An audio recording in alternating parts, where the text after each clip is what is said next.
Manever I say ma PENDREAM TV. PENDREAM TV there, I see them yopo. Do we agree to that? So that when they are moving the motion, they just amend it to adopt the report of the committee. Yes, so minority from bench,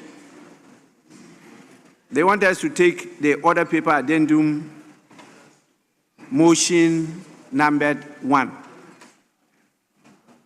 Speaker, we are aligned. We are aligned. So we may start with that motion 1, and that is the Minister for Education.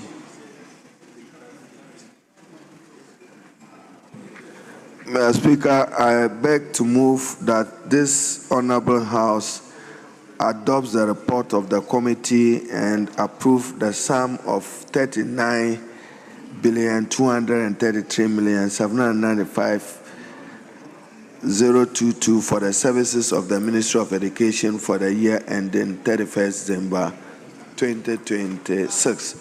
Mr. Speaker, in doing so, to highlight that Ghana's educational system needs a reset, and a reset by way of investment in structures and in standards from kindergarten through primary school, through secondary education to higher education. Mr. Speaker, of this amount, a chunk of it is dedicated to compensation because rightly and justifiably so, the Ghana Education Service has the largest workforce in Ghana. But, Mr. Speaker, government is determined to reset basic education and to increase investment in foundational learning. We currently are reviewing curriculum at that level to incorporate the teaching of ethics, and more importantly, even this morning, the President launched a STEM initiative where we are emphasizing investment on science, mathematics, and engineering education to support young people to develop critical minds and also be ready for problem solving. Mr. Speaker, Parliament is approving this budget at a time that the country is going through a very worrying development with a significant number of Ghanaian students not faring well or not doing well in the West African certificate examination. Mr. Speaker, on this matter, I have requested for the examiner's report for a thorough study and analysis, and as and when it's appropriate, I'll come and brief this House as to what account for those. So, Mr. Speaker, I beg to move that the House approve 39,233,795,022 for the services of the Ministry of Education. I beg to move. Honorable members, we are dealing with our rules of procedure. I realize that what I introduced is accepted, but the wording is not yet refined. And so in such a situation where we are adopting the report of the committee, it has to be moved by the chair of the committee, and then the minister will come in. But because it wasn't put on the order paper, the minister has moved it, and it says, if I may read it to your hearing, that this Honorable House adopts the report of the Committee on Education on the allocation of the sum, and then the sum is captured on the order paper, for the services of the Ministry of Education for the year ending 31st December 2026. And so you insert after Honorable House adopts the report of the Committee on Education on the allocation of, then you continue, the sum of so and so. That will be the motion, and that is how all the rest will have to be recouched. And the chairman of the committees or a member by our rules could do so on behalf of the chairman, and then the ministers will then come in and also contribute like other members. Yes, Minority Chief. So we are grateful for your guidance, I think then consequentially it must apply, because I recall all the earlier actions we've taken. It has variance with your So directives. I'll give the directive. Yes.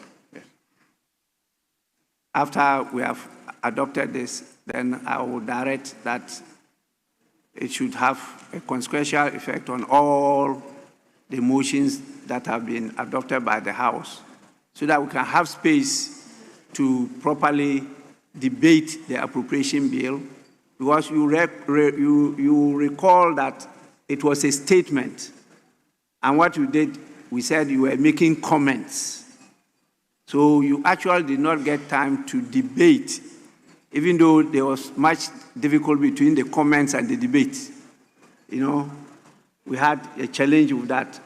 But in essence, what we said was that it was a statement and you were making comments. But you have to debate the policies and principles of the budget. And there are new policies that have been introduced, which have to be debated and approved by the House. And they are the executives who now go to implement what has been approved by the House.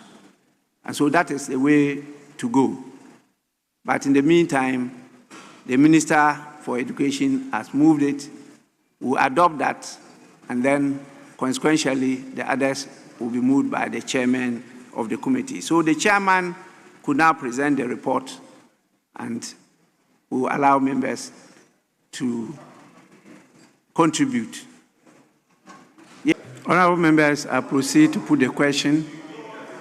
We've had enough. We've had enough on education. Minister, if you have something to say. Mr. Speaker, let me thank honorable members for the issues raised. But to assure my colleagues on the other side, I heard my honorable colleague talk about printing of textbooks. We are not as wasteful, Mr. Speaker. Mr. Speaker, we are reviewing curriculum from kindergarten to junior high school. And therefore, it was not prudent to be paying to print books when you are reviewing curriculum.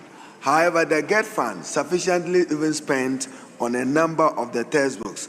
Mr. Speaker, we have not departed from the pledge we made in our manifesto to give out funding to CHAS, the Conference of Heads of our secondary schools, and the GES to fund school feeding.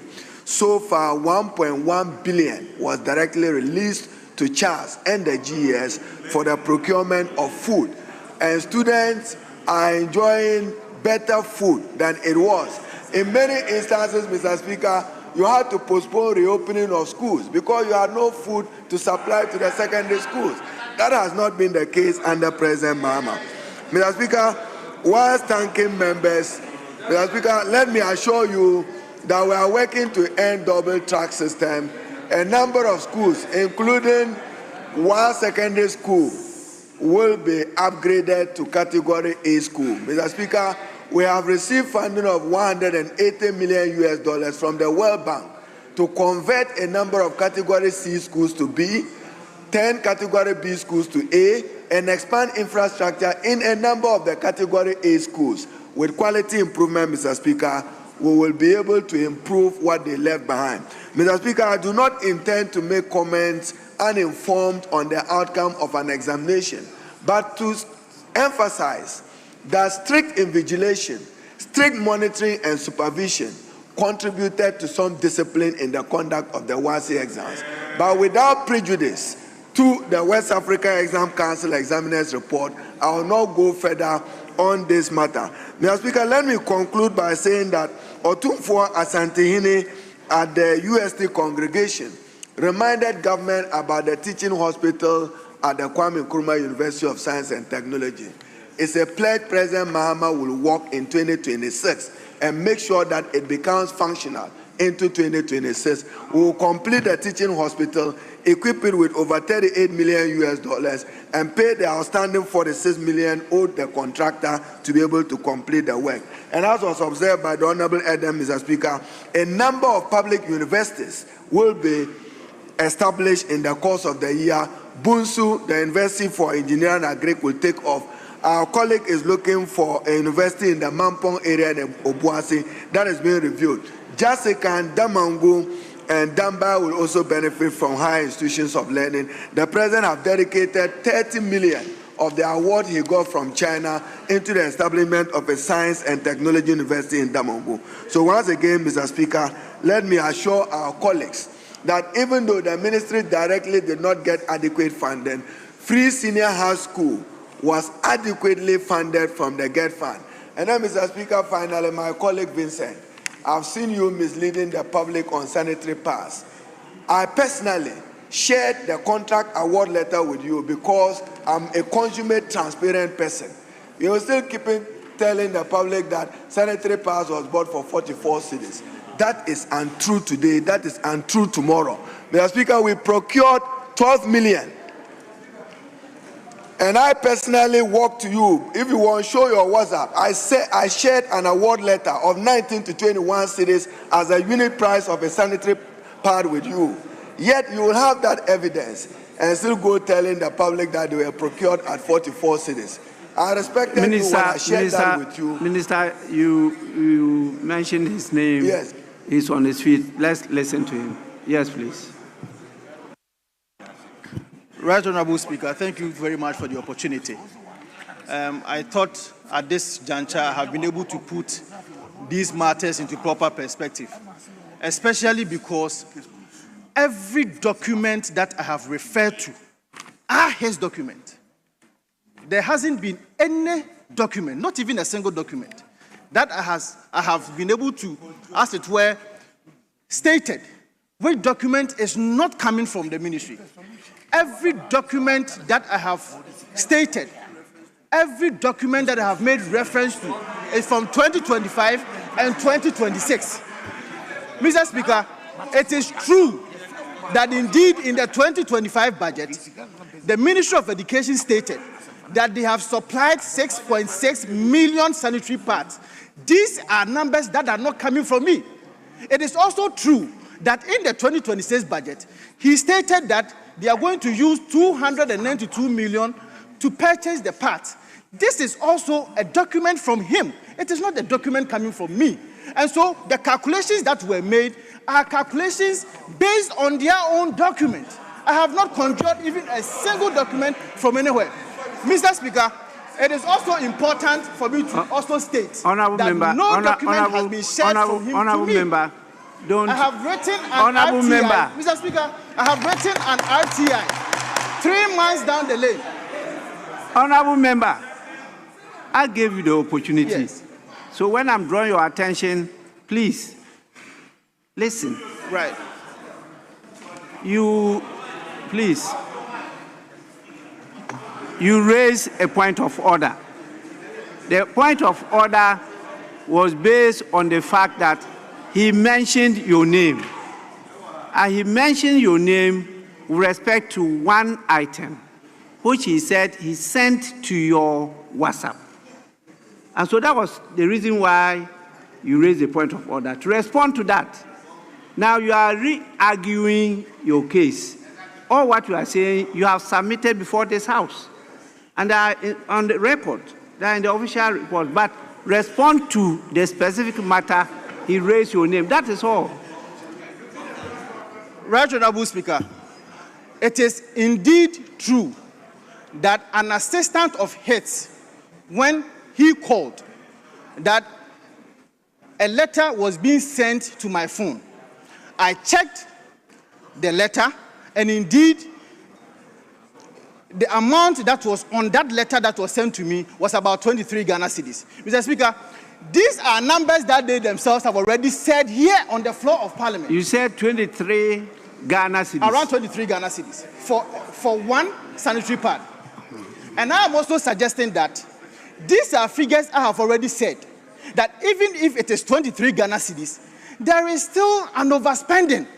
It is still a chobo activity, because when you go to the market and you are buying one sanitary pad, you will get it 15 Ghana cedis. And if you are buying 12.2 million sanitary pad, you are still saying that you are buying it for 12 point what? You are buying it for 23 Ghana cedis. Mr. Speaker, that cannot be the case. So I have not changed any document to Assafuah from anywhere. Whatever he himself is saying is what I'm speaking to. Thank you very much, Mr. Speaker. Honourable member, Honorable Member, you just reminded me. I think due to my ignorance about the meaning of chobo, you got away with it the other day. After the session, I was educated by so many people that chobo is actually an unparliamentary word because the meaning they told me had to do with dishonesty,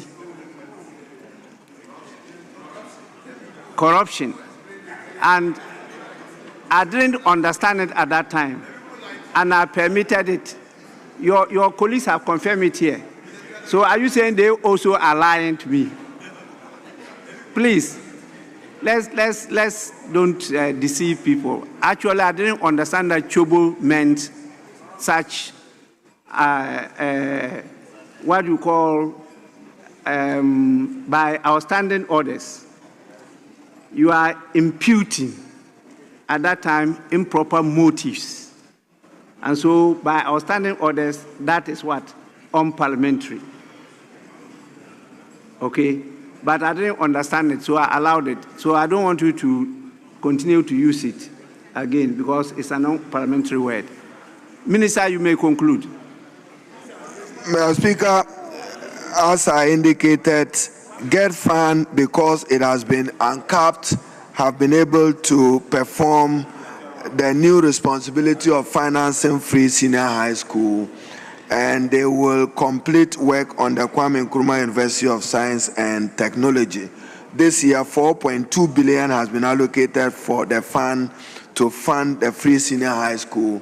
And Mr. Speaker, we're also allocating, when the formula gets here, 100 million Ghana cedis to be dedicated to provide all learners with special needs free education under President Mahamad's research to expand access to inclusive quality education. I thank you and I thank honorable members, Mr. Speaker. Honorable members, I put the question. Those in favor of the adoption of the report as captured on the order paper item 29, no, not 29. Order paper addendum. Order paper addendum 1. Motion challenge in the long term. Mr. Speaker, one sector among a few other sectors that should have been the priority of this government, but sadly, having been jettisoned to the background, is education. If you appoint a very experienced minister as Honorable Haruna Iddrisu, and you deny him the resources and the budgetary releases to be able to function, the resource is what we are seeing. A woeful decline in education outcomes. Mr. Speaker, the House should turn with me to page 4 of the report. And to effect, Mr. Speaker, to crave your indulgence to effect a correction on the table 7.2, the third column should not be 2025 revised budget, but it should be released. So, okay, so as corrected. Out of the 31.7 billion cedis allocated to the Ministry of Education for the year 2025, rather in a very disappointing outturn, only 19.1 billion. Only 19.1 billion was released. Mr. Speaker, a total of 12 billion are in arrears, have not been released. How do you expect the education sector to function? It is ailing. It is dysfunctional. With 12 billion deficits, you only put the minister in a handicapped position. The Honorable Minister for Government Communication is indicating that his constituency alone has benefited from 600 desks, just one man. He went and distributed that. Instead of releasing the money to the Minister of Education to ensure equitable distribution of furniture, of education material, you hold back the releases and individuals. 600 desks to one constituency. Ask the backbench, Adam Agbana, ask the rest of the backbench. How many desks were they able to send to their schools? None. Mr. Speaker, when you look at the declining nature of education outcome, it must be a worry. In the year 2015, only 2% of our pupils in this country, only 2% of pupils at P2 could read by the EGRA assessment. We managed to invest heavily into the education sector from all levels, particularly foundational level.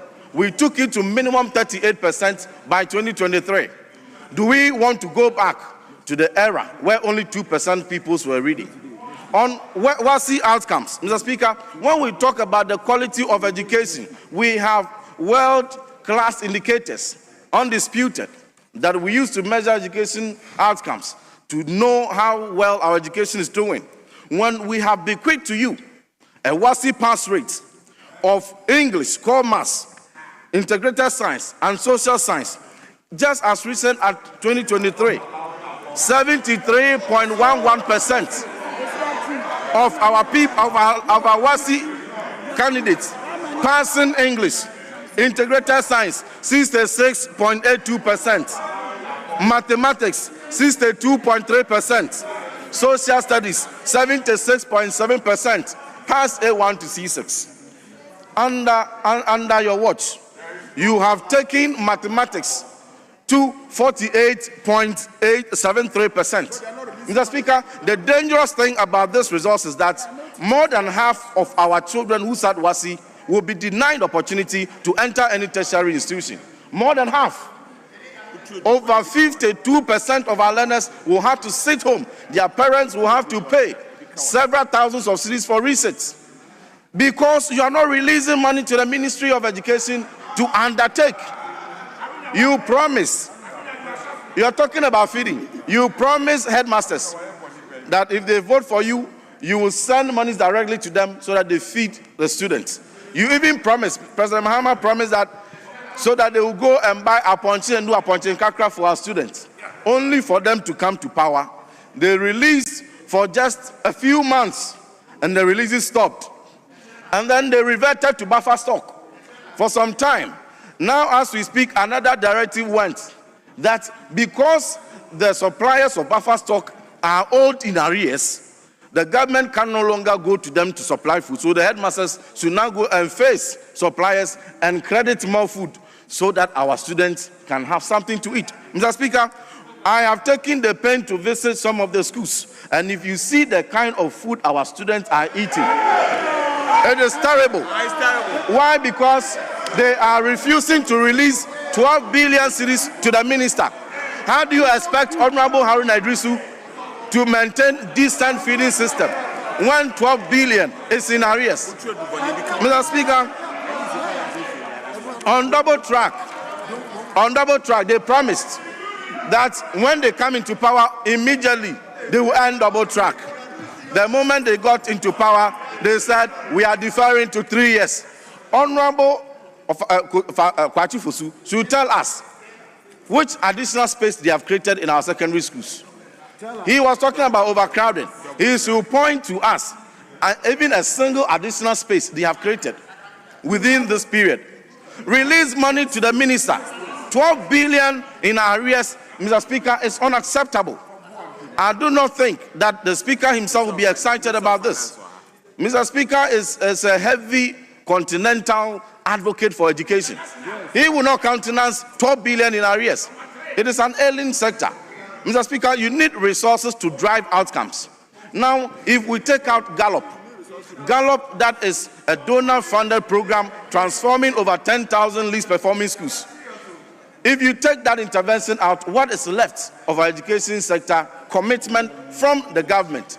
So we are urging that the 39 billion cedis that is allocated in this budget, whilst we even think that it is inadequate, we are urging this government that the best course of action is to ensure 100% release to the minister to ensure that we have commensurate outcomes. A few years ago, our students from Memphis Girls and Prempeh could go to the United States of America and compete in robotics and STEM and become first, beating their compatriots from Singapore, Australia, and Canada.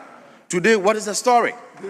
All the STEM schools that were under construction the 11 that we're able to commission.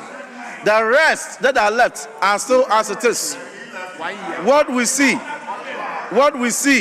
is relaunch upon relaunch. And the sad thing is that after the minister has most enthusiastically relaunched certain programs, the funding that must go with it is locked up in the bosom of Honorable Ampim and his boss. Mr. Speaker, let the Finance Ministry release. Education it must not be locked up at Finance Ministry. It must be released to the Education Ministry. I know the competence of Honorable Haruna Iddrisu. It is never in doubt. Even at the age of 39, we know the one that seated at Ministry of Communication. But why is the education sector ailing now? Because 12 billion cedis is in arrears. But once we look at the finances, we must also turn our attention to the relevance of our education system.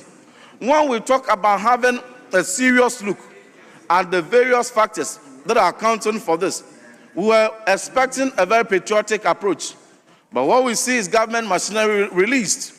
And all we hear is because, and a blame game given to the teachers. That teachers cheated in the past. Teachers abetted WASI candidates in the past. And that is the reason why we have stellar performances of our children. That is most regrettable. That is most regrettable. The same teachers we have 3 years ago are the same teachers. And we must put on record that the biggest partners of our education success story has been our teachers.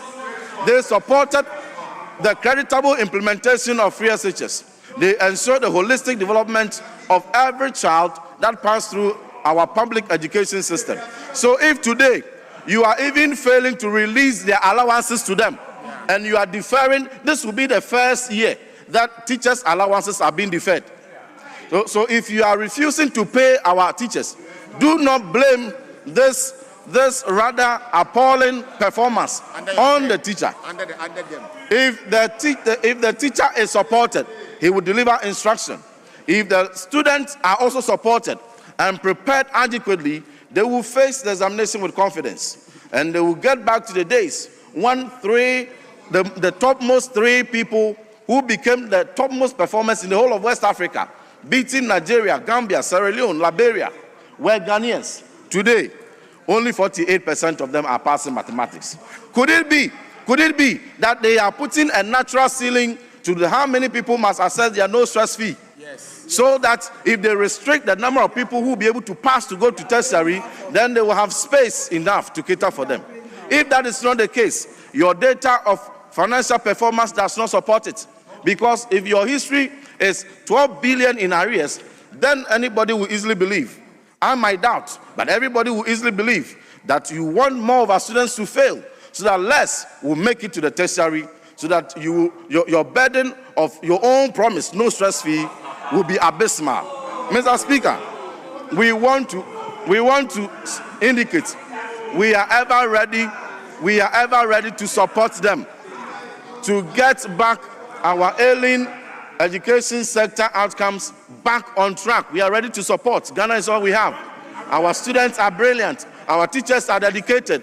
Our minister is competent. The only thing left is the budgetary releases. Mr. Speaker, I thank you. Yes, please. Dedi kama mamena PENDREAM TV ase. Na so far so good. Say open online portal e Ghana. Nipa share, nipa follow, nipa comment here. To my best of knowledge, without any biases, PENDREAM TV.